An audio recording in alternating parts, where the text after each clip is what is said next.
Honey റോസിനെതിരായ cyber ആക്രമണത്തിൽ ഒരാൾ അറസ്റ്റിലായി. എറണാകുളം കുമ്പളം സ്വദേശി ഷാജിയാണ് സെൻട്രൽ പോലീസ് അറസ്റ്റ് ചെയ്തത്. പരാതിയിൽ 27 പേർക്കെതിരെയാണ് ജാമ്യമില്ലാ വകുപ്പ് പ്രകാരം പോലീസ് കേസെടുത്തിരിക്കുന്നത്.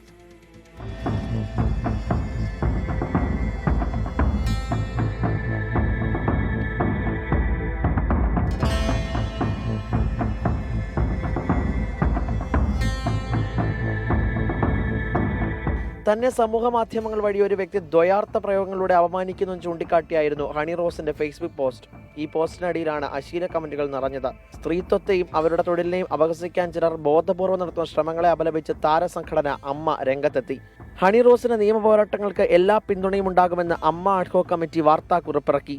പരാതിക്കും നടപടികൾക്കും പിന്നാലെ വീണ്ടും ഫേസ്ബുക്ക് പോസ്റ്റുമായി ഹണി റോസ് രംഗത്തെത്തി. അശ്ലീല അസഭ്യ ഭാഷാ പണ്ഡിതന്മാരോട് യുദ്ധം പ്രഖ്യാപിക്കുന്നു. അപമാനിക്കപ്പെടുന്ന എല്ലാ സ്ത്രീകൾക്ക് വേണ്ടി പോരാടും. ഒരു പരിധിവരെ താനെല്ലാം സഹിക്കും. എല്ലാത്തിനും ഒരതിരുണ്ടെന്നും ഹണി റോസ് ഫേസ്ബുക്ക് പോസ്റ്റിൽ പറഞ്ഞു.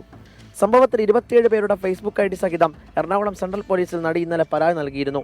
ഇതിലൊരാളായ കുമ്പള സ്വദേശി ഷാജി സെൻട്രൽ പോലീസിന്റെ പിടിയിലായി. ശേഷിക്കുന്ന 26 പേരെയും പോലീസ് തിരിച്ചറിഞ്ഞു. ഇവർക്ക് വേണ്ടിയുള്ള തിരച്ചിലും നടക്കുകയാണ്. IT ആക്ടിലെ വിവിധ വകുപ്പുകളും 1 വർഷം വരെ തടവ് ലഭിക്കാവുന്ന ലൈംഗിക അതിക്രമ പരാതിയിൽ വരുന്ന വകുപ്പുകളും ചുമത്തിയാണ് അറസ്റ്റ്. 24 കൊച്ചി.